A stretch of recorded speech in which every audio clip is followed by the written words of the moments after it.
नमस्कार. सखी सह्याद्रीमध्ये मी पल्लवी मुजुमदार आपल्या सगळ्यांचं मनपूर्वक स्वागत करते. वसुधैव कुटुंबकम असं म्हणत वाटचाल करणारी आपली संस्कृती, किंबहुना भारतीय संस्कृतीचा, समाज व्यवस्थेचा जेव्हा आपण विचार करतो तेव्हा एक गोष्ट लक्षात येते की कुटुंब हा समाज व्यवस्थेचा पाया आहे. आज आपण प्रत्येक पातळीवर स्वतःला ग्लोबल सिटीझन अशी ओळख करून देतो, ते म्हणजे जागतिकीकरणामुळे.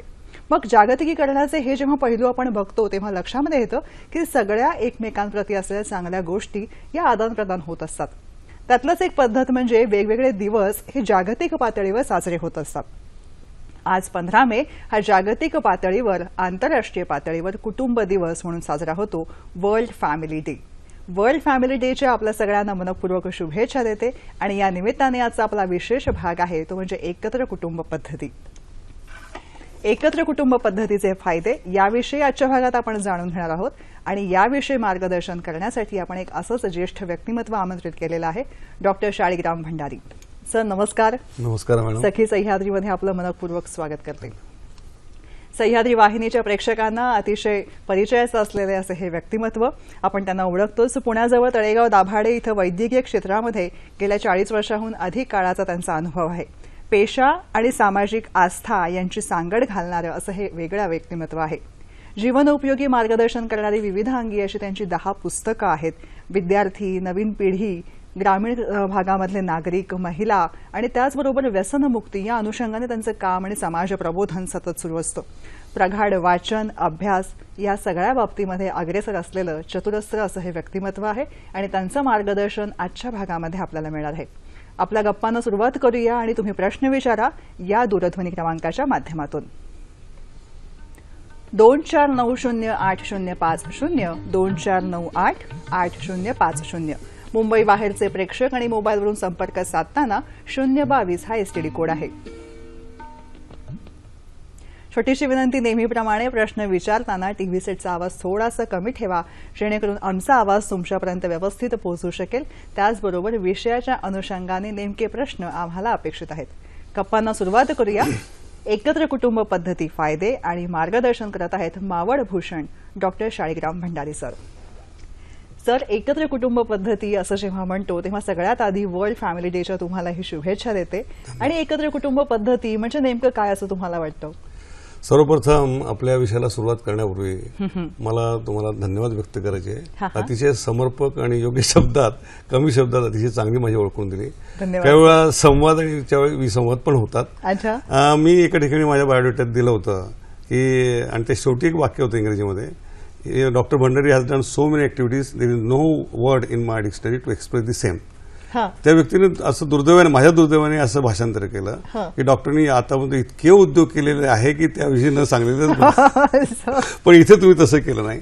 तुम्ही माझ्या संपूर्ण प्रवासाचं वर्णन केलं. तेव्हा शायर असं म्हणतोय की जिंदगी के सफर में जीत कर बाजी हम मशहूर हो गए, आपकी दोस्ती के बदौलत हम काश से कोहिनूर हो गए. ओ क्या बात. मला कोहिनूर कुठून. उलट आज सह्याद्री वाहिनी आणि आमचं भाग्य आहे की तुमचं मार्गदर्शन आम्हाला मिळते. आमचं हे टेबल आज बघितलं तर एवढी तुमची पुस्तकं भरलेली आहेत टेबलावरती. एवढं सगळं मार्गदर्शन करणाऱ्या व्यक्तिमत्वाचं मार्गदर्शन आम्हाला तासभर मिळणार आहे, ही आमच्यासाठी आनंदाची गोष्ट आहे. आपण विषयाला सुरुवात करण्यापूर्वी कविश्रेष्ठ कुसुमाग्रजांच्या 2 ओळीने मी सुरुवात करतोय. त्यांनी जीवनाची फार सुरेख म्हटलंय. कविश्रेष्ठ कुसुमाग्रज म्हणतात की अनंततेचे महान सरोवर त्यात कडेला विश्वकमल फुले सजाताना. त्यांनी आपल्या विश्वाची कल्पना अशी दिलेली आहे, अनंततेचे महान सरोवर त्यात कडेला विश्वकमल फुले सनातन. त्या कमलाच्या एका दलावर पडले आहे थोडे दैवर, थरथरणाऱ्या त्या दवबिंदूला पृथ्वीवरचे मानव मी म्हणतो जीवन. क्या बात. म्हणजे कमलदलावर पडलेल्या दवबिंदू सारखं आपलं जीवन आहे आणि त्याला अनेक पैलू पडण्याचं काम ह्या कुटुंब पद्धतीने निश्चितपणे होतं. आणि म्हणून जी पूर्वीची जी कन्सेप्ट होती, आपली जी कल्पना होती की एका छताकडे राहायचं, आई वडील, आजोबा, आजी, दादा दादी, नाना नानी, काका, चुलत भाऊ, सर्व ही कन्सेप्ट काळानुसार बदलली आहे. कारण त्याला उद्योगाच्या माध्यमातून त्याला देशात परदेशात जावं लागतं आहे. म्हणून कन्सेप्ट अशी जरी चेंज झाली तरी तो भावनिकदृष्ट्या आणि त्याच्या वैयक्तिक दृष्टीने आपल्या कुटुंबाशी जुळला गेला पाहिजे. मग तो कुठे राहू दे, अमेरिकेत राहू दे, इंग्लंडमध्ये राहू दे, दिल्लीला राहू दे, आपल्या देशात राहू दे, पण योग्य वेळी योग्य ठिकाणी, मग ते संकटाचे क्षण असतील, संघर्षाचे असतील, कुटुंबावर काही आघात झाले असतील, समारंभ असतील, कुठलाही कारण न सांगता त्याने तिथे हजर राहिला पाहिजे. अशा पद्धतीने आम्ही एकत्र कुटुंब पद्धतीची व्याप्ती आणि व्याख्याता अपेक्षित करतो आहोत. देहाने कुठेही असलो तरी मनानं जोडलं जाणं हा कुटुंब पद्धतीमधला मुख्य म्हणजे गाभा आहे आणि तो कायम राहिला पाहिजे. म्हणून त्याने अजिबात निराश होता कामा नये की मी बाहेर गेलेलो आहे, माझी इच्छा आहे माझ्या आईवडिलांनी राहावं आणि मी राहू शकत नाही.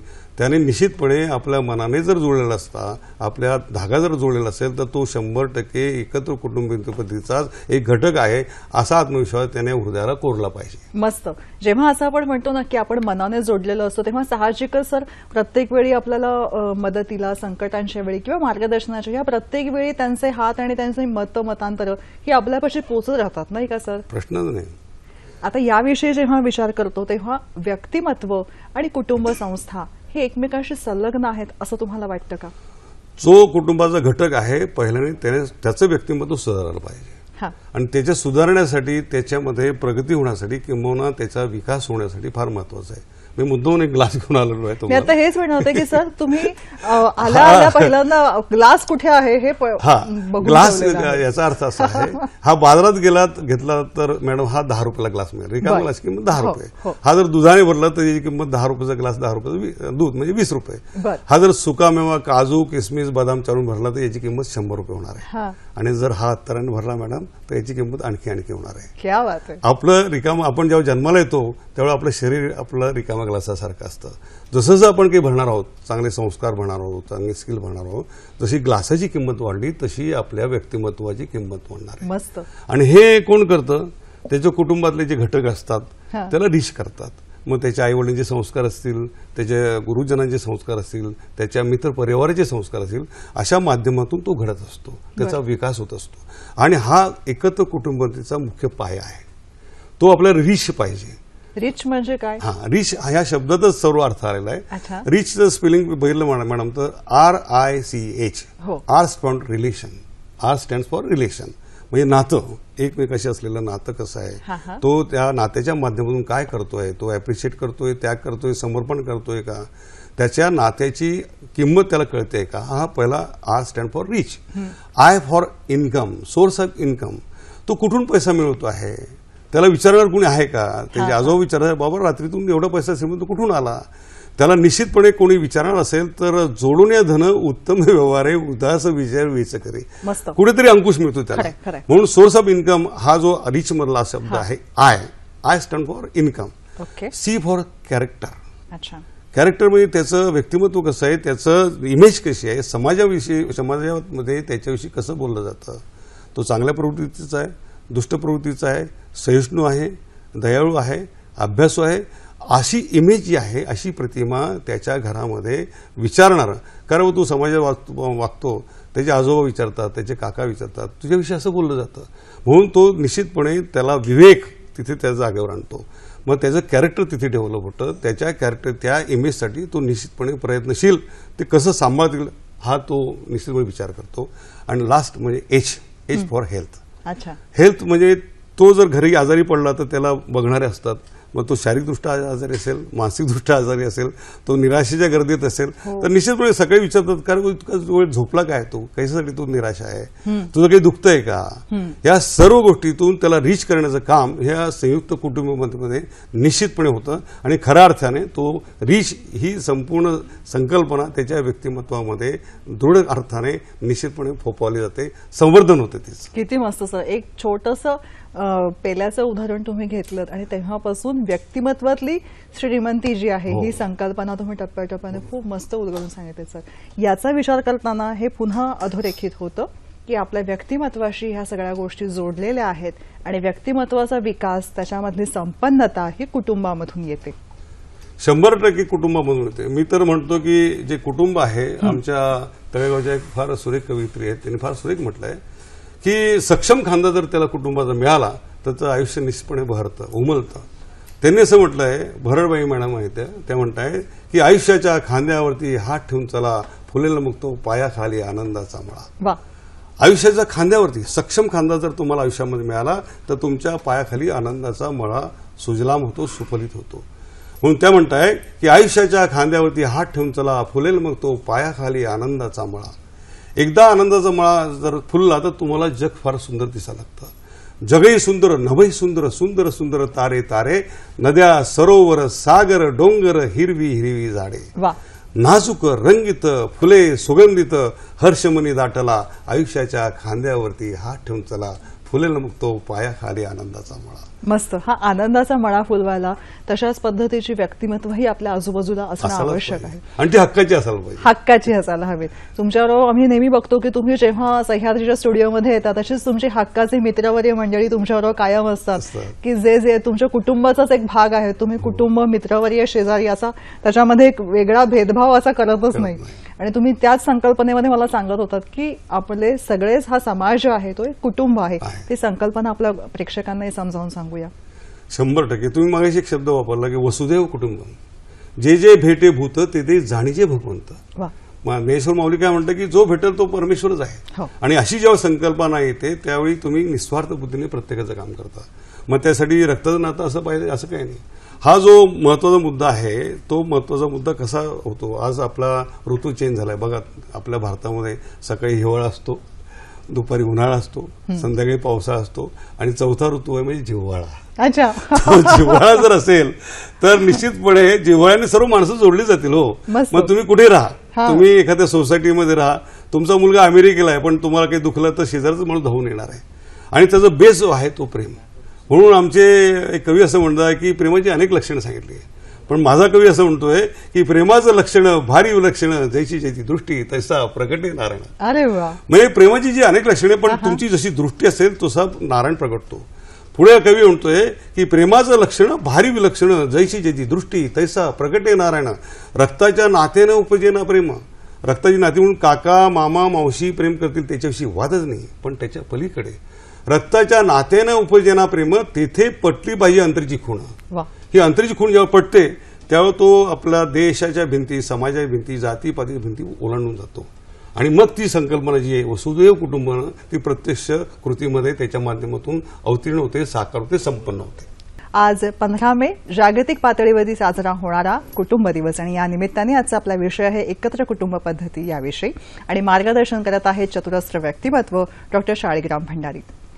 सर, तुमच्या पेशामुळे किंवा समाजामध्ये असलेल्या तुमच्या सगळ्या कामामुळे अनेक व्यक्तिमत्व तुम्हाला भेटत असतात आणि सतत तुम्ही त्याविषयी अॅनालिसिस सुद्धा तुमचं चालू असतं आणि आदर्शवाद याविषयी तुम्ही मार्गदर्शनही सतत करत असता.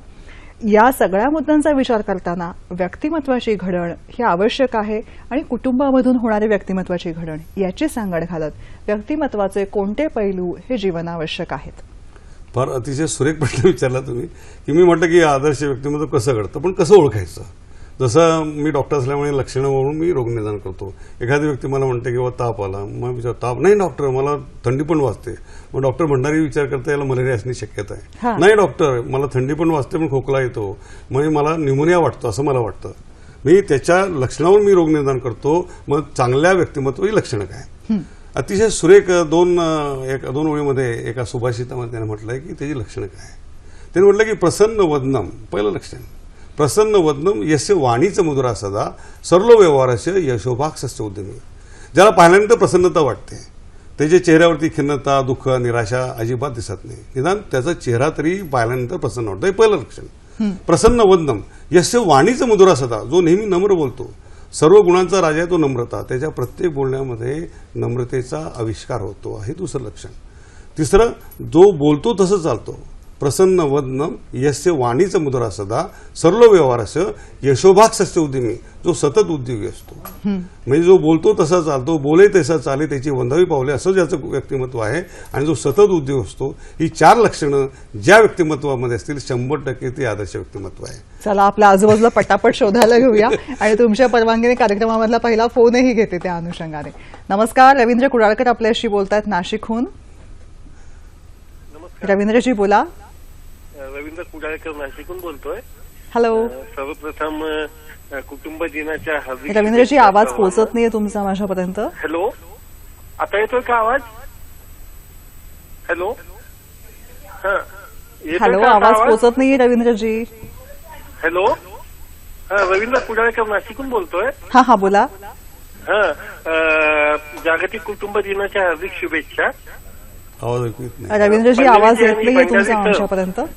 परवा आमच्या घराच्या खिडकीमध्ये एका चिमणी पक्षाने छानसं घरटं उभारलं आणि त्याचं मला इतकं कुतूहल वाटतंय आणि अप्रूप वाटतंय की आजच्या कुटुंब दिनाच्या निमित्ताने हे नमूद करावं असं वाटलं की एक चिमणी सुद्धा आपल्या घरट्याला आपल्या कुटुंबाला किती महत्व देते, मग आपण एक का देऊ नये.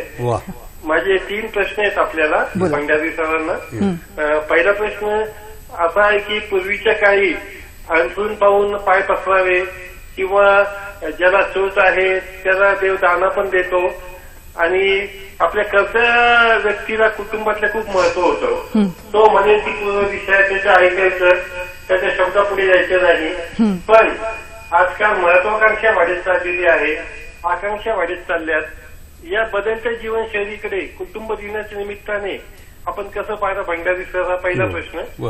दुसरं म्हणजे असं की कुटुंबातील प्रत्येक व्यक्ती आज कामाला जाते, घराबाहेर असते दिवसभर आणि बाहेर काही ताणतणाव झाला ते ताणतणाव घरात घेऊन येते. ऍक्च्युली आपण चप्पल जशी बाहेर काढतो घरात आत येताना, तसं जर या गोष्टी जर बाहेर ठेवल्या तर निश्चितपणे एक सकारात्मक विचार कुटुंबात येऊ शकतील आणि आनंदी कुटुंब राहू शकेल असं मला वाटतं.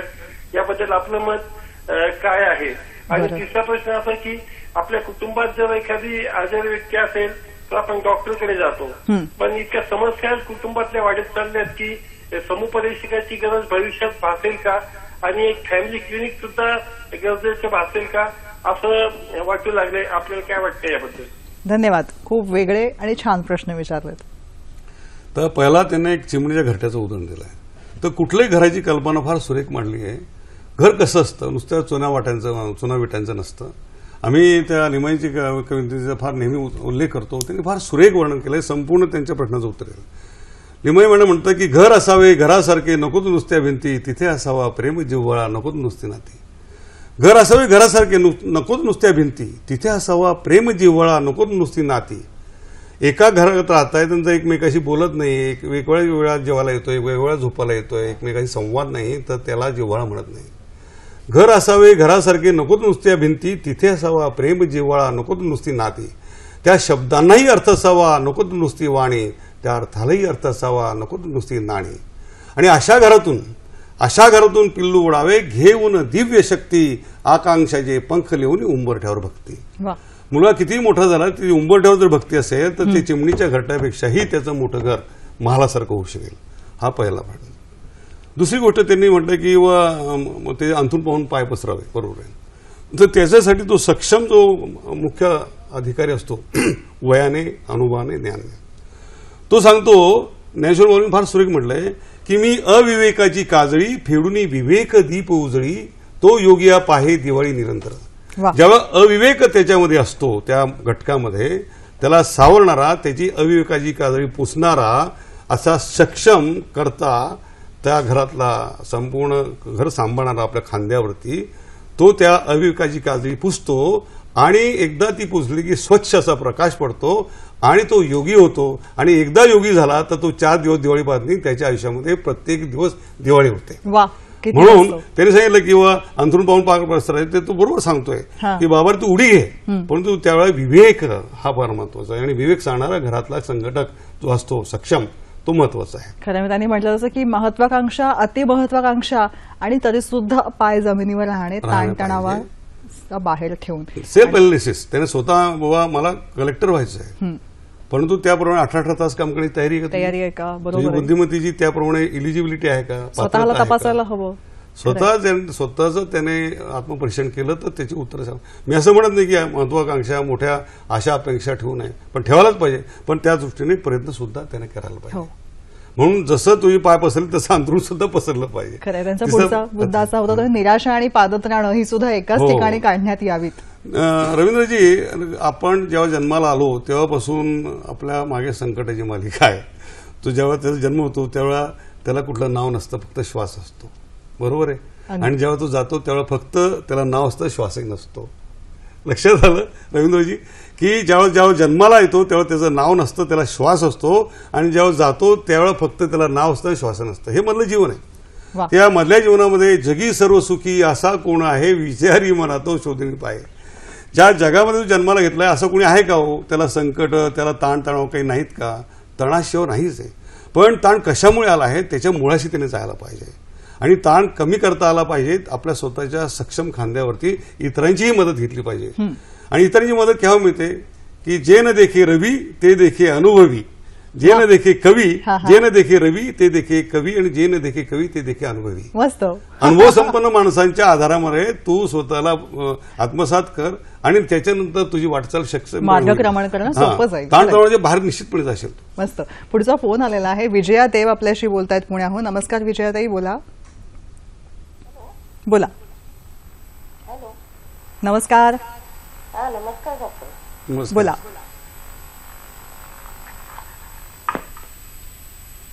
विजयाताईंचा प्रश्न बहुतेक संपर्क तुटलेला आहे. काही हरकत नाही विजयाताई, तुम्ही पुन्हा संपर्क साधा. रवींद्र कुडाळकरांनी पुढचा प्रश्न असा विचारलेला होता की आज वैद्यकीय पेशामध्ये होतं असं की अमुक अमुक आमचे फॅमिली डॉक्टर आहेत, तसं समुपदेशनासाठी सुद्धा फॅमिली समुपदेशक अशी संकल्पना भविष्य काळामध्ये येईल का हो डॉक्टर? 100% त्याला आउटलेट पाहिजे. कुठेतरी त्याचं मन मोकळं करण्यासाठी असं विश्वासदर्शक असं व्यक्तिमत्व पाहिजे. मग तो डॉक्टर पाहिजे असं काही नाही. तो कुठलाही मित्र असेल, मैत्रीण असेल, काही हरकत नाही. कारण हा ज्यावेळेला विश्वास निर्माण होतो, मॅडम मी आता विश्वास शब्द उच्चारायला काही क्षण लागले, विश्वास शब्द लिहायला काही मिनिटं लागतील, विश्वास शब्द समजायला काही दिवस लागतील आणि विश्वास शब्द सिद्ध करायला सारं आयुष्य लागेल. तर असा विश्वास ज्या व्यक्तिमत्वात आहे, मग तो डॉक्टर असो कोणी असो, त्याच्यासाठी तू मन मोकळं कर. तो समुपदेशक तो आहे, तू स्वतः सोडू शकतो. मग त्या आपल्या कुटुंबातला व्यक्ती असेल, फॅमिली डॉक्टर तर एक पहिली संकल्पना आहे, पण ती आता रुजू होत नाही, आता स्पेशलायझेशन झालंय. पण नॉट नेसेसरली की तो डॉक्टर असला पाहिजे. तुझा मित्र असेल, परिवारातला असेल, तुझ्या संपर्कातलं कुठलंही व्यक्तिमत्व असेल की ज्याच्या सुखदुःखाच्या क्षणी तुझ्याकडे धावून येतो, किंवा तुला तो चांगला उपदेश करतो, मार्गदर्शन करतो आणि तुला त्या संकटापासून, ताणापासून मुक्त करतो. त्यामुळे नॉट नेसेसरली डॉक्टर पाहिजे असं काही नाही. खरं. पुढचा फोन आलेला आहे. अनिल अंधारे आपल्याशी बोलतायत ठाण्याहून. नमस्कार अनिलजी, बोला. ठाण्याहून बोलतोय. मी डॉक्टर भंडारी यांचे बरेचसे कार्यक्रम बघितले आणि अतिशय चांगल्या रीतीने ते सादर करतात. आणि आजच्या या कुटुंब दिवसाच्या निमित्ताने मी आपलं अभिनंदन करतो. धन्यवाद. आणि एक मला प्रश्न असा आहे की बऱ्याच गोष्टी ह्या सांगितल्या जातात, पण प्रत्यक्षात अनुभवाच्या दृष्टीने आपण आपल्या कुटुंबासाठी काय केलं याबद्दल थोडंसं आम्हाला माहिती झाली तर तसं आपल्याला प्रॅक्टिकलमध्ये उतरवता येईल आणि करता येईल का तसं? धन्यवाद सर. काय सांगा? माणूस कसा संस्काराच्या माध्यमातून घडतो. संस्कार आयात करता येत नाही, विकत करता येत नाही, ते प्रत्यक्ष आपल्या अनुभव लागतात. मी माझ्या मावशीकडे धुळ्यात शिकत होतो. असं म्हणतात की माय मरून मावशी जीव. पण मावशीच्या भावांनी मला एका ताटात जीव घातलं, मला डॉक्टर होण्यासाठी सक्षम केलं. हा जो संस्कार माझ्यावर घडला. आता माझे भाऊ खानदेशमध्ये असतात, कोणी मध्य प्रदेशमध्ये असतात, ते शेतकरी आहे, व्यापारी आहेत, त्यांच्याकडे मी जातो, त्यांच्या सुखदुःखाला सामील होतो, ते पण धावून येतात. आर्थिकदृष्ट्या जर मला शक्य असेल तर मी मदत करतो. मग मला असं वाटतं की जी सक्षमता मला देवाने दिलेली आहे, डॉक्टर म्हणून मला आर्थिकदृष्ट्या संपन्न केले आहे, मला दोन्ही मुली डॉक्टर आहे, माझे वैयक्तिक असे सर्व जबाबदाऱ्या संपल्या आहेत, तर मी बाकी माझ्या भावांकडे, माझ्या बहिणीकडे, त्यांच्या मागे सक्षमपणे पुतण्याकडे का उभं राहू नये, हा विचार माझ्या जेव्हा डोक्यात आला तो प्रत्यक्ष कृतीत करण्यासाठी उलट मला आनंदच झाला. आणि आनंद मी बाहेर शोधला नाही, माझ्या अंतकरणात शोधला की मदतीने जर त्यांचं आयुष्य सुद्धा माझ्यासारखंच सुजलाम सुफलाम होत असेल तर मी का करू नये. मला असं वाटतं की हा आनंद प्रत्येकाने वाटावा. जर तुमची तयारी असेल आर्थिकदृष्ट्या आणि स्थैर्य असतील प्राप्त झाले, तुमच्या सर्व गरजा संपन्न झाल्या असतील तर तुमच्या नातेवाईकांना, रक्ताच्या नातेवाईकांना कराच, पण त्याच्या पलीकडे ज्यांना ज्यांना गरज असेल त्यांना तुम्ही देत जा. आज तुम्हाला आश्चर्य वाटेल की भूकंप झालेला आहे काठमांडूला, नेपाळमध्ये, तरी भारतातले लोक त्यांना मदत करताय. ना जात पात धर्म याच्या भिंतीच्या पलीकडे जाऊन. खरंय. तर एक मानवता, एक धर्म त्यांनी जोपासला आहे. तो मनुष्य आहे, त्याला त्याचा काही दोष नसताना नैसर्गिक आपत्तीमध्ये तो सामोरं जातो आहे, त्याला मदत करणं इन्सानीच्या नाते, माणुसकीच्या नात्याने तो करतोय. तर मी माझ्या रक्ताच्या नात्यानं मी का मदत करू नये. आपल्या एकत्र कुटुंब पद्धतीचा हा विषयच आहे. त्याचे फायदे हेच आहे की संकटकाळी, संघर्षाच्या वेळी, ज्यावेळी असे परीक्षण येतील त्यावेळी भक्कमपणे त्याच्या पाठीमागे निदान मॉरली तरी त्याला सपोर्ट देणं आवश्यक आहे. खरा तो एकची धर्म, जगाला प्रेम अर्पावे. पुढचा फोन आहे. डॉक्टर प्राजक्ता मुळे आपल्याशी बोलतायत. नमस्कार डॉक्टर. मुलुंडहून बोलतीये. बोला डॉक्टर. मला असं विचारायचं होतं की आपण घरात तुम्ही म्हणता एकत्र कुटुंब वगैरे ते तर असतंच, पण आपण जिथे जिथे राहतो, आता फॉर एक्झाम्पल आपण हॉस्टेलला राहिलो तिथे कुटुंब तयारच होतं आणि 5 वर्ष आता एकत्र काढल्यानंतर, किंवा आता जिथे मी नोकरी ESI मुलुंडला क्वालिफाय करतो तर तिथे सुद्धा कुटुंबासारखंच वागावं लागतं. ऑपरेशन थिएटर काय सगळं हे टीम वर्क जे असतं ते आपलं कुटुंबच असतं, बरोबर आहे की नाही. आता घरातल्या लोकांशी आपण एखाद्या वेळेस वादविवाद होतात तर तिथे आपण सोडून किती वेळा द्यायचं, कारण बाहेर आपण सोडू शकत नाही त्यांचं, म्हणजे किती जरी मतभेद झाले तरी तिथेच आपल्याला ते काम करावं लागतं किंवा राहावं लागतं.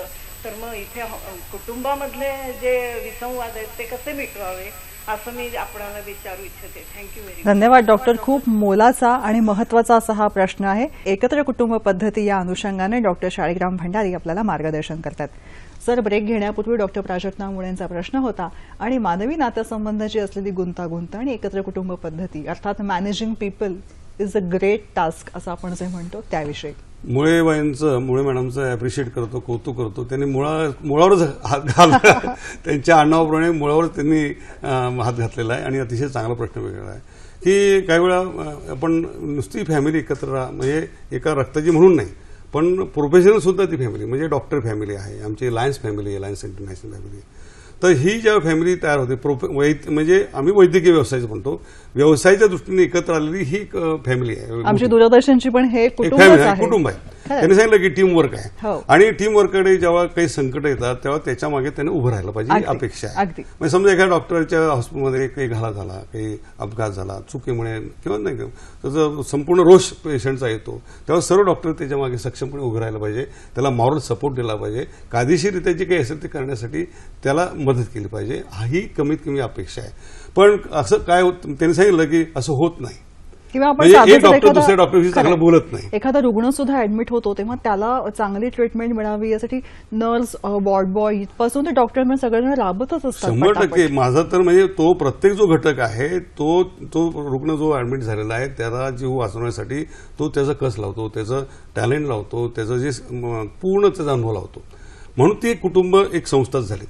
तर ह्या कुटुंब संस्थेला आपल्याला गुणदोषासकट स्वीकारलं पाहिजे. त्याने म्हटलं की तुम्ही विसंवाद होण्याची शक्यता असते, पण त्याला कळलं आपल्याला की याचा हा वीक पॉईंट आहे, तर तो वीक पॉईंट बाजूला सरून आपण मोठ्या मनाने त्याला स्वीकारलं पाहिजे आणि त्याच्या पाठीवर हात ठेवून बाबा हे असं केलं तर ठीक आहे, मग याच्याविषयी तू चांगलं करू शकला असता. Appreciation of his work.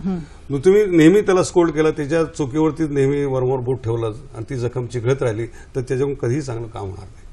म्हणून पहिलं appreciation is a must of his work, और त्याने जे काही केलं असेल तेव्हा तर एकदा तुम्ही अप्रिशिएट केला तर त्याच्यानंतर निश्चितपणे तो तुमच्या सामून जातो. तेव्हा वर्तुळात एकदा सामावला की मग तुम्हाला कुठली अडचण होती, किंवा तो त्याचं जेवढं की टॅलेंट आहे तुमच्या ध्येयासाठी तो वापरण्याची शक्यता असते. आणि म्हणून यांनी फार म्हटलं की ही जी माणसं असतात आजूबाजूला ती सर्व धडपडणारी असतात. बरोबर. स्वामी विवेकानंद फार सुरेख म्हटलं, धडपडणारी माणसं कशी असतात, ती त्यांच्या ध्येयाकडे वाटचाल करत असतात, पण जगाच्या दृष्टीने ती धड नसतात कारण सारखी ती पडत असतात. पण खऱ्या अर्थाने ते पडता पडता घडत असतात. मस्त. तर पडता पडता घडण्यासाठी या वाढणाऱ्या आणि घडणाऱ्या वयामध्ये त्याला समजून घेणं, त्याच्या गुणदोषासकट समजून घेणं, तर विसंवाद होणार नाही.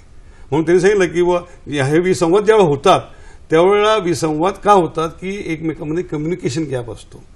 तुम्ही तो का वागतोय हे एकदा तुम्ही समजून घेतलं, त्याची चूक लक्षात आली, त्याला लक्षात आणून दिली, मी जर असतो तर मी सुद्धा तसं केलं असतं हे तुमच्या लक्षात आलं, त्याची चूक लक्षात येणार नाही त्याला, किंवा तो चूक वाटणारच नाही.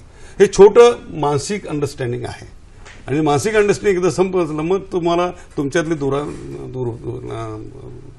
कमी व्हायला मदत होईल. खरंय. पुढचा फोन आहे ऍडव्होकेट महेश आपल्याशी बोलतात जळगावहून. नमस्कार ऍडव्होकेट महेश सोनार, जळगाव, बोला. हॅलो. मॅडम मला प्रश्न असा विचारायचा आहे शाळीग्राम भंडारींना. नमस्कार. मी त्यांचे जे नातेवाईक आहे ऍडव्होकेट प्रवीण गवर त्यांचा ज्युनियर बोलतोय. मला असं विचारायचं आहे की एकत्र कुटुंबामध्ये जे मधल्या वयाचे लोक आहेत, म्हणजे वरिष्ठ पण नाही आणि छोटे पण नाही, तर त्यांची काय जबाबदारी आहे एकत्र कुटुंब ठेवण्याच्या दृष्टीने आणि त्यांची काय कर्तव्य आहेत? मला विचारायचंय. धन्यवाद. तरी मधली पिढी असते ना, त्यांची नेहमी तक्रार असते की आम्ही एवढे वर्ष ज्येष्ठांच्या धाकाखाली होतो आणि आता आमच्या पुढची जी मंडळी आहेत, यंगस्टर्स आहेत, त्यांच्याकडून होणाऱ्या आज्ञेविषयी किंवा त्यांच्या धाकाखाली आता आम्हाला राहावं लागतं. त्यामुळे मधल्यामध्ये आमची कुचंबणा होते, ही मधल्या पिढीची असणारी सततची तक्रार आहे. तुमचं याविषयी काय मत आहे? प्रश्न अतिशय सुरेख प्रश्न त्यांनी विचारलेला आहे. धन्यवाद सर, की तो अनेक व्यक्तींच्या मनामधला प्रश्न विचारला. तो हा जो मधला आहे त्याला पुढच्या पिढीकडे बघायचं आहे, त्याला अप्रिशिएट करायचं, त्याला कौतुक करायचं, शाबासकी द्यायची आणि वरच्या पिढीला रिस्पेक्ट द्यायचं. अगदी. तर ह्यामध्ये जो आहे त्याला स्वतःला बदलला पाहिजे. उसने देश बदला, दोस्त बदले, रिश्तेदार बदले, लेकिन वो हमेशा परेशा रहा क्योंकि उसने खुद को नहीं बदला. ते खुद को बदलला पाहिजे, त्याने काळाबरोबर बदलला पाहिजे. आता कॉम्प्युटरचं जग आहे, त्याने कॉम्प्युटर शिकत असताना व्हॉट्सअपवरती जे काही आहे त्याचं अप्रिशिएशन केलं पाहिजे आणि जुन्या जनरेशनला त्यांनी दाखवलं पाहिजे. आता जुनी जनरेशन आपल्या सकाळी उठल्यानंतर जेव्हा तुम्ही बाहेर पडता प्रत्येकाला नमस्कार करून जायला पाहिजे, विचारून जायला पाहिजे, ही त्यांची अपेक्षा आहे. आणि ती अपेक्षा यांच्यापर्यंत पोहोचण्याचं काम तुम्ही स्वतःच्या कृतीतून केलं पाहिजे. सगळे तुम्ही स्वतः जेव्हा घरी निघता तेव्हा आजोबा आजींना नमस्कार करा, परमेश्वराची आराधना करा, आरती म्हणा. मग ते नवीन जनरेशन ते म्हणतात माझे वडील असे करतात. तुम्हाला आश्चर्य वाटेल, आम्ही लायन्सचं काम करत असताना आम्ही डोळ्याचे शिबिर भरवायचो आणि मग आंधळे लोक यायचे, तर माझ्या मुली त्यांना पाणी दे, त्यांचं रजिस्ट्रेशन कर, त्यांना हात धुवून त्यांना कॉफी दे, हे करायच्या. कारण त्यांनी पाहिलं होतं की आपले वडील असं करतायत. कळत नकळत त्या मोठ्या झाल्यानंतर त्यांच्यावरती उत्तम संस्कार झाले. आम्ही काहीच बोललो नाही, कृतीच्या माध्यमातून त्या शिकल्या. म्हणून संस्कार तुमच्या स्वतःच्या कृतीतून वाढला पाहिजे. मिर्झा गालिब फार सुरेख म्हणतोय, हे मिर्झा उम्रभर एक भूल करता रहा. मिर्झा गालिब मोठा शायर, तो स्वतःला म्हणतोय, हे मिर्झा आप उम्रभर भूल करता रहा, धूल अपने चेहरे पे थी और आईना पोछता गया. क्या बात आहे. तर स्वतः तुम्ही बदला, स्वतः बदललं ना, तुम्ही मोल्ड केलं ना, तर तुम्ही दोघही पिढींना बरोबर घेऊ शकाल. आणि मग ज्यावेळी तिन्ही पिढ्या एकत्र जेवतील, एकत्र भोजन करतील, तर ते घर राहणार, ते स्वर्ग होणार आहे, एकत्र नांदतील. खरंय. पुढचा मुद्दा आहे, पुढचा फोन आहे. वासुदेवजी बोलतायत मालाडहून. नमस्कार वासुदेवजी. वासुदेव गायधाने मालाडहून बोलतायत. डॉक्टरांना आणि तुम्हाला नमस्कार. नमस्कार माननीयजी. विचारत होता, एकत्र कुटुंब पद्धतीत आर्थिक अडचणींना आपण चांगल्या प्रकारे हाताळू शकतो. हॅलो. हो बोला. एकत्र कुटुंब पद्धतीत आर्थिक अडचणींना आपण चांगल्या प्रकारे हाताळू शकतो व सर्वांना त्यात सामावून घेता येते. याबद्दल डॉक्टरांचे काय मत आहे आणि त्यांचा काय अनुभव असेल तर सांगतील काय? धन्यवाद. एका कुटुंबामध्ये एक डॉक्टर झाला, एक चार्टर्ड अकाउंटंट झाला आणि बाकीचे ते जे व्यापारी आहेत, शेतकरी आहेत, त्यांना आर्थिकदृष्ट्या मदत पाहिजे, त्यांना व्यवसाय मोठा करायचा आहे. आणि डॉक्टरकडे खूप म्हणजे बँकेत भरपूर पैसे आहे, कारण त्याचं स्वतःचं अन्न वसन निवारा झालेला आहे, शिक्षण झालं आहे, मुलांचं लग्न झालेलं आहे. तर त्याने त्याच्या भावाकडे, त्याच्या व्यापाराला, त्याच्या शेतीच्या निश्चितपणे वाढीसाठी मदत केलं पाहिजे. हे अत्यंत कमीत कमी अपेक्षा त्या भावाने केल्या. कारण एकच आईची मुलं आहेत, जन्माल्यानंतर एका घरामध्ये वाढले, मोठे झाले, एकच आईचं दूध प्याले, मोठे झाले, संस्कार घेतले. मग तो त्याच्या टॅलेंटने मोठा झालेला आहे. तो चार्टर्ड अकाउंटंट झालेला आहे, तो परदेशात झालेला आहे. सॉफ्टवेअरमध्ये तो एका महिन्याला 2-2 लाख रुपये कमवतो आहे आणि त्याचा महिन्याला एक 2-5 हजार रुपये कमवतो. त्याला गरज आहे तर तू दे ना बाबा. तर ही देण्याची क्रिया जी आहे त्याच्या आईवडिलांच्या माध्यमातून त्याला येऊ शकते. आई त्याला म्हणते की बाबा तू जेव्हा तुझा जातो बाहेर, तो त्याची पत्नी आणि त्याची मुलं त्याला सांगतात की बाबा बघा पप्पा मुलं म्हणतात की तुमच्या टॅलेंटमुळे तुम्ही मोठे झालेला आहात. आई त्याला म्हणते की बाबा रे तू जरी मोठा झाला असला तरी आपल्या कुटुंबातल्या कुणाच्या तरी नशिबाने तुला यश मिळालेलं आहे. म्हणजे तुझ्या कृतीतून अनेक लोक कष्ट करतात, त्यांना यश मिळतं का रे बाबा? पण तुला ज्या अर्थी एवढं एक्सलन्स यश मिळालं आहे, निश्चितपणे आपल्या कुटुंबातल्या एखाद्या तरी माणसाचं नशीब चांगलं आहे, बलवत्तर आहे, म्हणून तुला यश मिळतोय. हा विचार जेव्हा हृदयामध्ये त्याची आई करते ना, त्यावेळेस तो त्याच्या भावांना बहिणींना मदत करायला कार्यप्रवृत्त होतो. आणि म्हणून त्यांनी म्हटलं की ते you must help your all the relatives. At least रक्ताची नाती आहे, त्यांना अपग्रेड करण्याची क्षमता जर तुझ्यामध्ये आहे आणि देवाने तुला परमेश्वराने त्याचे काम दिलं आहे, तू फक्त निमित्त मात्र आहे. कर्मण्यवादी कारस्ते मा फलेषु कदाचन, हे जर तू गीतेमध्ये ऐकलं असेल, वाचलं असेल, तर ते सत्यात उतरण्याची क्षमता, कृती करण्याची संधी तुला मिळते आहे. तिचं सोनं करण्याची तो निश्चितपणे तुझ्या कृतीतून दाखव. खरं आहे. तुम्ही म्हणतात असं की कुटुंबाकडून मिळणारं प्रोत्साहन, कुटुंबाकडून मिळणारं मोटिवेशन, यातून त्या गोष्टी साध्य होतात. बरोबर. यामध्ये संस्कारांचा भाग मोलाचा असतो. जसं ह्या वाक्यांमधून जेव्हा आई मोटिवेट करते, प्रोत्साहन देते आणि सकृतीमधनं संस्कार करते, तेव्हा या गोष्टी घडतात. पण या संस्कारांमध्ये सुद्धा स्वतःचे विचार, स्वतःच्या भावभावना या व्यक्त करणारी तरुण पिढी असते. मग यामध्ये या विचारांची कधी कधी टक्कर होते. ही टक्कर झाल्यानंतर जे अण्वस्त्रांचे धागे उठतात घरामध्ये भांडणांचे, ते आवरण घालणं फार कठीण असतं. याविषयी तुम्ही मार्गदर्शन काय कराल? मतमतांतर मतमतांतर तर कुठे होऊ शकतं ते? म्हणजे एखाद्याचा स्वभाव अतिशय तापट असेल, तो क्षणात गरम होतो, हे एकदा लक्षात आलं तर थोडं शांत बसायचं आहे. जशी धूळ बसते तेव्हा शांत व्हायचं आहे, लांब श्वास घ्यायचा, होल्ड करायचं, सोडून द्यायचं. कारण त्याला आपण वगळू शकत नाही. तो रक्ताने बांधला गेलेला आहे, तो माझा भाऊ आहे, त्याच्या स्वभावाची नाळ मला कळलेली आहे. मग स्वभावाप्रमाणे त्याला मोल्ड करणं हे तुझ्या हातात आहे. मी त्याला बदलू शकत नाही, पण मी स्वतःला बदलू शकतो. एकदा तुम्ही स्वतःला बदललं ना तर तो 2 वेळा रागवेल, 3ऱ्या वेळा रागवेल. आणि जेव्हा त्याला कळलं की प्रतिसाद मिळत नाही, हा जर अतिशय शांतपणे घेतोय तर निश्चितपणे तो आत्मपरीक्षण करेल, त्याचा स्वभाव बदलेल. आम्ही असं म्हणतो की स्वभावाला औषध नाही, 100% स्वभावाला औषध आहे.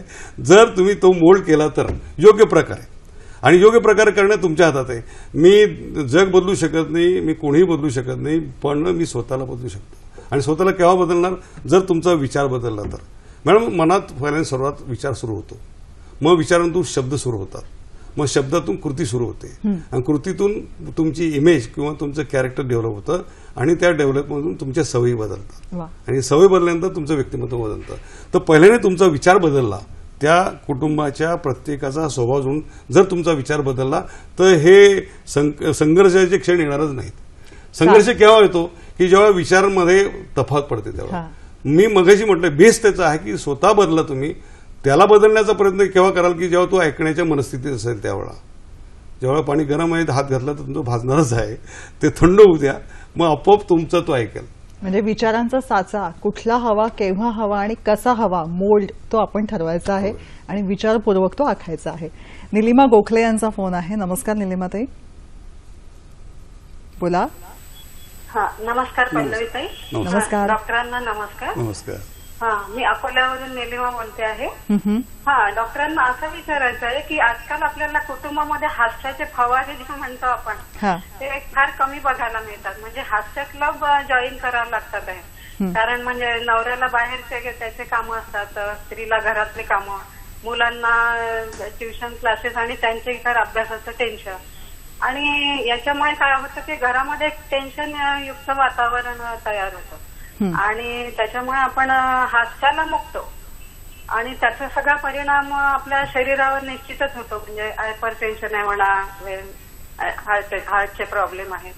तर या सगळ्यामध्ये स्त्रीचा काय रोल आहे किंवा प्रत्येकाचा काय रोल असू शकतो की जेणेकरून घरातलं वातावरण हे छान चैतन्यमय आनंदमय राहील? अतिशय सुरेख विचारलं की माणसाचा ताणतणाव आहे, पण त्याने विनोदाच्या जागा शोधल्या पाहिजे. आणि एकदा विनोद आला की रिलॅक्सेशन आलं, ताणतणाव कमी झाला की तुमचं ब्लड प्रेशर, डायबिटीस तुम्हाला होणारच नाही. हे तुम्ही ज्या जागा आहेत ना त्या तुम्हाला आता व्हॉट्सअपवरती मिळतात बऱ्याच वेळा. अनेक विनोदी पुस्तकं असतात, विनोदी मासिकं असतात, विनोदी नाटकं असतात, विनोदी सिनेमा असतात. ते पाहण्याचा प्रयत्न करा आणि ते आत्मसात करून 10 लोकांना सांगा तुम्ही.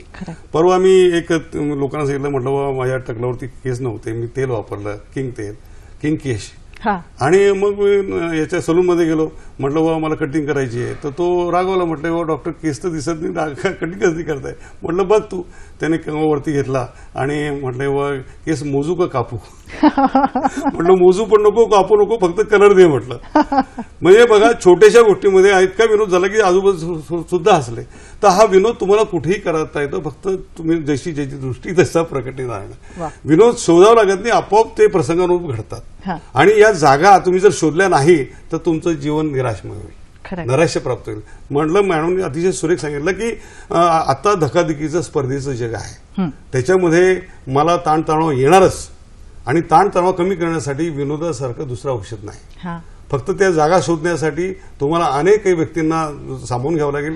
तुम्हाला स्वभाव कळतो की आजूबाजूचे तुमचे मित्रमैत्रिणी असतील, नातेवाईक असतील, ते नेहमी हसत असतात. ते गेल्यानंतर, ते आल्यानंतर त्या संपूर्ण हॉलमध्ये हसायचे कारण होतात. एकदा तुम्ही कळलं तर तिथे जा तुम्ही. जिथे तुम्हाला डिस्कम्फर्ट आहे तिथे थांबूच नका. तर हे औषध तुमच्या जवळ आहे, फक्त ते औषध कोणाकडून घ्यायचं ते टॉनिक हे तुम्ही ठरवायचं. नात्याची वीण ही या सगळ्या कुटुंब व्यवस्थेचा पाया आहे. आज आपण आंतरराष्ट्रीय पातळीवरती कुटुंब दिन किंवा family day, world family day साजरा करतोय. मुळात भारतामध्ये ही संस्कृती, हा संस्कार, हा पायाच आहे आणि आपण याविषयी पूर्वीपासून जाणून आहोत. पण आज जागतिकीकरणामध्ये याच्या वेगवेगळ्या पद्धतीने आपल्याला पैलू दिसतात. कुटुंब संस्थेमध्ये बदल झालाय, कामाच्या निमित्तानं, व्यवसायाच्या निमित्तानं किंवा आणखीन काही कारणामुळे कुटुंबामधले घटक हे वेगळे वेगळे असतात, पण मनाने जोडलेले असतात, पण कधी कधी असतीलच असं नाही, ही शक्यता आहे. या सगळ्या बाबींचा विचार करत ही वीण अधिकाधिक घट्ट कशी होईल. मी म्हटलं की एकमेकांविषयी जो जिव्हाळा आहे तो फार महत्वाचा आहे आणि तो जिव्हाळा कुटुंबामध्ये तो नातू सुद्धा बघत असतो, ती आजी सुद्धा बघत असते आणि एकमेकाचं जे नातं आहे ते नातं इतकं घट्ट होतं. मी तुम्हाला काही उदाहरणं देईल की आमच्याच राजस्थान कुटुंबामधली घडलेली गोष्ट सांगतो तुम्हाला की राजस्थानी कुटुंब नेहमी पाणवठ्याच्या शोधात असतात, नेहमी दुष्काळ असतो. एक 80 वर्षाच्या म्हाताऱ्यापासून 8 महिन्याच्या पोरापर्यंत एक कुटुंब पाणवठ्याच्या शोधात निघालेलं आहे. दुपारची वेळ आहे, रणतून आहे, अंगाची लाही झालेलं आहे. चालता चालता ते म्हातारं थकलं. ते म्हटलं मी एक पाऊल सुद्धा पुढे चालू शकणार. बाकीच्यांनी विचार केलाय, रणरण त्या उन्हामध्ये आपले आजोबा काही क्षणाचे सोबते होतील, खूप विचार करून सुद्धा म्हटले आम्ही तुम्हाला घेऊन जातो. पण त्यांच्या चेहऱ्याकडे म्हणल्यानंतर ते आजोबा म्हटले की तुमचं ओझं एवढं झालंय, मी कसं तुमच्याबरोबर येऊ म्हटले. मी 80 वर्षाचं तृप्त समाधानी आयुष्य मी उपभोगलं आहे. मला माझ्या भविष्यावर ठेवा, तुम्ही पुढे चला. जर मला क्षमता वाढली तर मी मागे मागे येईल. एक तासभर विनोळा करून सुद्धा ते आजोबा थांबायला तयार नव्हते. शेवटी अत्यंत दुःखित अंतकरणाने ते पुढे निघाले. पण सुदैवाने त्या कुटुंब कबिल्यामध्ये एक तरुण सून होती, तिच्या खांद्यावरती 8 महिन्याचा पोरगं होता. ती विचार करते आपले सासरे काही क्षणाचे सोबती राहतील, कारण या तळपत्या उन्हामध्ये ते काही तग धरू शकणार नाही. ठामपणे निर्णय घेते. 10 पावलं पुढे गेले ती सून मागे परतते आणि त्या आपल्या सासऱ्याच्या मांडीवरती ते 8 महिन्याचं मूल ठेवते आणि म्हणते, सासरेभाऊ तुम्ही म्हटलं मगाशी की तुमचं ओझं जास्त झालंय तर माझं ओझं कसं घेऊन जाणार. खरोखरच म्हटलं, या 8 महिन्याच्या पोराचं ओझं मी नेऊ शकत नाही. याचं भविष्य तुमच्या मांडीवर ठेवते. तुम्ही जे ठरवाल, जो निर्णय घ्याल त्याप्रमाणे याचं भविष्य असेल. असं सांगून ती माता निघते. पुढे 10-12 पावलं चालते आहे. पण वात्सल्यतेने मागे बघण्यासाठी त्याला निश्चितपणे तिचं मन आकर्षित होत आहे. घार इंडते आकाशी चित्त तिचे बाळापाशी. घार इंडते आकाशी चित्त तिचे बाळापाशी. ती मागे बघते, पुढे चालते, मागे बघते, पुढे चालते. मॅडम तिने जे बघितले ते मुद्दाम सांगावं असं वाटतंय. ते 80 वर्षाचं म्हातारं विचार करतंय, माझं तर आयुष्य संपलेलं आहे, पण या 8 महिन्याच्या पोरासाठी मला काहीतरी केलं पाहिजे. म्हणून थरथरत्या पावलाने, ताकदीनिशी, सामर्थ्यानिशी आपल्या पावावर उभं राहत आहे. त्या मांडीवरच्या मुलाला खांद्यावर घेत आहे आणि एक एक पावलं टाकत संध्याकाळी पांडवठर पोहोचत आहे. That is called motivation. एका नातवाने आपल्या आजोबांना मोटिव्हेशन केलं, कार्यप्रवृत्त केलं. याच्यासारखं दुसरं नातं कुठलं असू शकतं. म्हणून नाती इतकी घट्ट असतात, मुळासकट असतात. ती फक्त ती जपणं, त्याच्या माध्यमातून, संस्काराच्या माध्यमातून ते पुरवली जातात. काही वेळा चुकीचे सुद्धा होतात. मी परवा खानदेशमध्ये गेलो होतो. आमचे जोशी मित्र, त्यांचा 92 वर्षाचा 92 मार्क मिळवलेला नातू नाचत आला, धावत आला. आल्यानंतर त्याने पेढ्याचा पोळा दिला. अत्यंत संपूर्ण घर आनंदाने होतं. पेढ्याचा पोळा दिल्यानंतर आम्हाला असं वाटलं की जोशी डॉक्टरांचा, आमच्या मित्राचा नातू नमस्कार करेल, पण त्याने नमस्कार केला नाही. मी जोशी डॉक्टरांनी विचारलं, म्हटलं अरे तुझा नातू इतका यश मिळवलेला, नमस्कार केला नाही त्याने. म्हटलं का नाही केला. जोशी डॉक्टर म्हटले, अहो मीच त्याला शिकवलंय. म्हटलं काय शिकवलंय. म्हणे मी त्याला शिकवले कोणासमोर वाकायचं नाही. अरे म्हटलं तू चुकीचा संदेश दिला. लीनता आणि लाचारी याच्यातला फरकच तुला कळला नाही. लीनतेने आपण नमस्कार केला पाहिजे, लाचारीने कोणामागे, कोणा पुढे झुकलं नाही पाहिजे, वाकलं नाही पाहिजे. असा चुकीचा संदेश सुद्धा आपल्या आजोबांकडून नाताला मिळू शकतो. म्हणून आपल्या कृतीतून समोरची पिढी जी कशी आहे, ती कशी घडते आहे, हे तुमच्यावर अवलंबून आहे. खरं आपल्याकडे एक म्हण आहे, नमस्कार करावा फुकाचा आणि आशीर्वाद घ्यावा लाखाचा. पुढचा फोन आलेला आहे. नमस्कार. नमस्कार मॅडम, अरुण डोंगे बोलतोय, औरंगाबाद जिल्ह्याच्या सिल्लोडून. अरुण डोंगे, औरंगाबाद. वरदान लाभलेल्या आदरणीय श्री भंडारी साहेबांनी खरं म्हणजे प्रेक्षकांना मूल्यवान मार्गदर्शनाने खेळून ठेवलेले. त्यांना माझ्यातर्फे व कुटुंब दिनाच्या माझ्या नमस्कार. राष्ट्रसंत श्री तुकडोजी महाराज यांच्या ग्रामगीतेमधील कुटुंबावर आधारित असलेल्या 38व्या अध्यायामध्ये कष्ट करून वृद्ध झाला, काम बदलून द्यावे त्याला, अथवा कोणी बिमार पडला तरीच पोसावी सर्वांनी. या आपल्या शब्दामध्ये मला तर या रचनेचं स्पष्टीकरण ऐकायला खूप खूप आवडेल. धन्यवाद. धन्यवाद. तुमच्या अनेक गोष्टी आहेत किंवा तुमचं वाचन इतकं प्रगाढ आहे की प्रत्येक विषय तुमच्याकडे मार्गदर्शन असतं, प्रत्येक प्रश्नाचं उत्तर हे तुमच्याकडे सापडतं. अशा तुमच्या आजूबाजूच्या सगळ्या मंडळींचा, नागरिकांचा अनुभव आहे. ग्रामगीतेमध्ये जे बोधवचनपर आहे त्याविषयी तुमचे विचार काय आहेत? अतिशय सुरेख प्रश्न विचारला. सहानुभूती आणि सहअनुभूती. सहानुभूती सर्वांविषयी वाटते, पण सहअनुभूती फार महत्वाची आहे. सहानुभूती ज्याच्या हृदयामध्ये आहे ना, तो साक्षात परमेश्वराचं काम करतो. आणि त्यासाठी एक छोटंसं उदाहरण देतो मी त्यांना, की मी मगाशी म्हटलं ना, जे जे भेटे भूत ते जाणीचे भगवंत. एक आपला पिता आपल्या मुलाला डॉग शॉपमध्ये घेऊन कुत्री घ्यायची होती, चांगली अल्सेशियन होतं आणि वेगवेगळ्या प्रकारची जातीची होती. म्हणजे त्याला म्हटलं तुला पाहिजे तो कुत्रा घे. त्याने वेगवेगळ्या जातीची कुत्री पाहिली आणि कोपऱ्यामध्ये कुत्रं होतं. ते म्हटले, हे मालकाला विचारलं, कुत्रं विकायचं नाही काय? म्हटलं नाही. म्हटलं विकायचं. मी याला जवळ घेऊ का? म्हटलं. त्याने जवळ घेतलं, छोटं पिल्लू होतं. घेतल्यानंतर ते पिल्लू त्याला चाटायला लागलं. चालल्यानंतर म्हटलं मला हे कुत्रं पाहिजे. म्हटलं मला म्हटलं हे विकायचं नाही. म्हटले तुला इथे डॉबरमन आहे, अल्सेशियन अनेक जातीचे, तुला पाहिजे ते तुझ्या वडिलांनी तुला सांगितलेलं आहे. नाही म्हणजे मला हेच कुत्रं पाहिजे. अरे म्हणे ते विकायचं नाही, ते एका पायाने अधूय. म्हटले तर म्हटले मला घ्यायलाच पाहिजे. म्हटले शेवटी तो त्याचा आग्रह मोडवेना म्हणून त्याने उत्तर दिलं, त्याला पैसे मोजले, बिल केलं. पण एक महत्वाचा प्रश्न त्याने विचारला की आम्ही सांगत असताना तू ही कुत्रं काय घेतला? म्हणजे त्याचं कारण असं होतं, म्हटलंय त्याने आपली पॅन्ट वरती केली, त्याचा पाय लाकडाचा होता. त्या मुलाचा पाय लाकडाचा होता आणि ते कुत्रं अपंग होतं आणि म्हणून ते कुत्रं त्याला घ्यावं. सहिष्णुता, सहानुभूती. म्हणून तुकडोजी महाराजांनी सांगितलं की कुठलाही असो तो माणूस, तो माझ्या जात पात धर्म या पलीकडे असला, पण तो माणूस आहे, त्याला जखम आहे, ती जखम माझ्या हृदयापर्यंत पोहोचली पाहिजे आणि त्याला मी इलाज केला पाहिजे. तर सहानुभूती फार महत्वाची. आम्ही अनेक ठिकाणी बघतो माझ्या रुग्णाच्या मध्ये, तर आपले गावचं गाव घेऊन येतं त्या रुग्णाला. तो त्याच्या लखताचा नाहीतरी गावचं गाव का घेऊन येतं? कारण त्याला त्याच्याविषयी सहानुभूती वाटते. सहानुभूती आणि सहानुभूतीमधला फरक मी तुम्हाला सांगितला की त्याचे दुःख जे आहे ते माझं दुःख आहे, ही अनुभूती ज्यावेळेला होते त्यावेळेला त्याच्या हातून कृती होते. दुसरं मूल रडत असताना आपल्याला त्याच्याविषयी प्रेम वाटत नाही, पण स्वतःचं मूल असताना त्याला जवळ घेतो, थोपाटतो, त्याला हे करतो. त्याची रक्ताची नाती जशी आहे तशी तो रक्त नाही, पण ते मूल रडतंय ना, तर त्याला मी मदत करणं माझं काम आहे. हा उत्तम संस्कार त्या तुकडोजी महाराजांनी आपल्या पिढीमध्ये दिला, म्हणून ते वापरतो.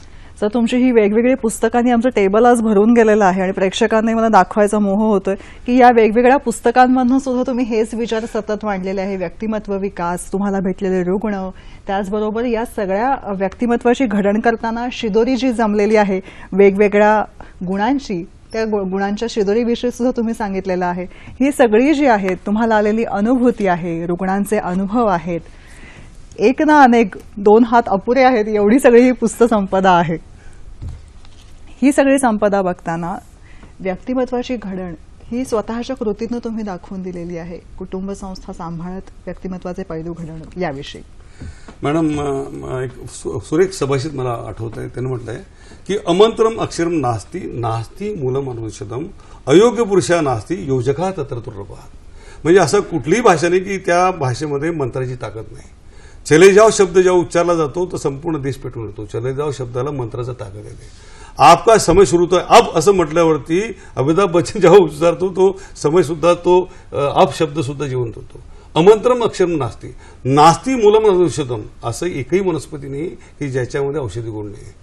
अयोग्य पुरुषा नास्ती, पृथ्वीवरती असा एकही अयोग्य पुरुष परमेश्वर निर्माण केला नाही की त्याची योग्यता नाही. तो प्रश्न येतो कुठे? योजका तत्र दुर्लभा. चांगला गुरु मिळणं हे फार महत्वाचं आहे. चांगला गुरु ज्याला मिळालेला आहे ना, त्याचं व्यक्तिमत्व संपन्न झालंय, साकार झालंय. मग चांगले गुरु कुठून मिळतील? आपल्या कुटुंबातून पहिल्यांदा मिळतील, आपल्या आईवडिलांकडून मिळतील, आपल्या गुरुजनांकडून मिळतील, उत्तम ग्रंथांच्या माध्यमातून मिळतील. मग चांगले मित्र जोडा, चांगले ग्रंथ वाचा, तुमचं सक्षम असं तुमचं व्यक्तिमत्व भरेल आणि त्या निमित्ताने तुमचं कुटुंब भरेल. खरंय. ही सगळी नातेसंबंधाची गुंतागुंत ही सहज उकल व्हावी या दृष्टिकोनातनं सतत कार्यरत असणं आणि सतत सकारात्मक राहणं हे मोलाचं आहे, नाही का?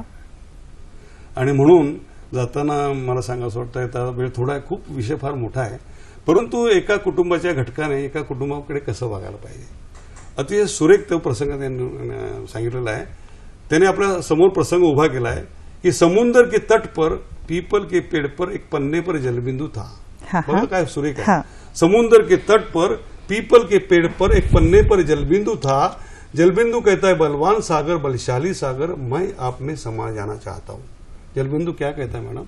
ये बलवान सागर, ये बलशाली सागर मैं आप में समा जाना चाहता हूँ। यदि प्रयास करता हूँ तो रेत में गिरकर मेरा अस्तित्व समाप्त हो जाता है। यदि खुद मैं प्रयास करता हूं तो रेत में गिरकर मेरा अस्तित्व समाप्त हो जाता है। इसलिए मैं आपसे गुजारिश करता हूं, आप ही उछल कर आओ, मुझे संभालो ताकि मैं भी समुद्र बन जाऊं, मैं भी समुद्र बन जाऊं।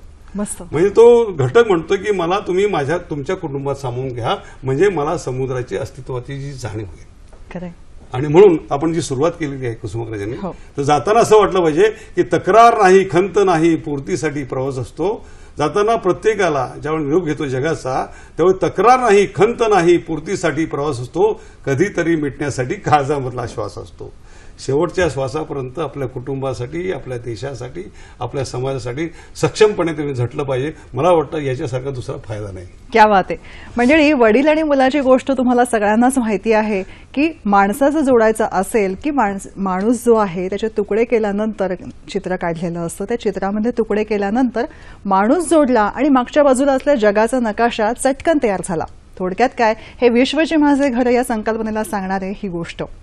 माणूस जोडा, जग जोडलं जाईल. आणि हो, आनंदाचा, सुखाचा निधान असलेला हा ठेवा आपल्या सगळ्यांपाशी सतत सतत वृद्धिंगत होत राहो, हेच आजच्या कुटुंब दिनाच्या निमित्तानं आपल्या सगळ्यांना शुभेच्छा. सर, तुम्ही आज इथे आलात, भरपूर मार्गदर्शन केलं, मनपूर्वक आभार मानते. धन्यवाद. तुम्ही संधी दिल्याबद्दल मनपूर्वक आभार. धन्यवाद सर. नमस्कार.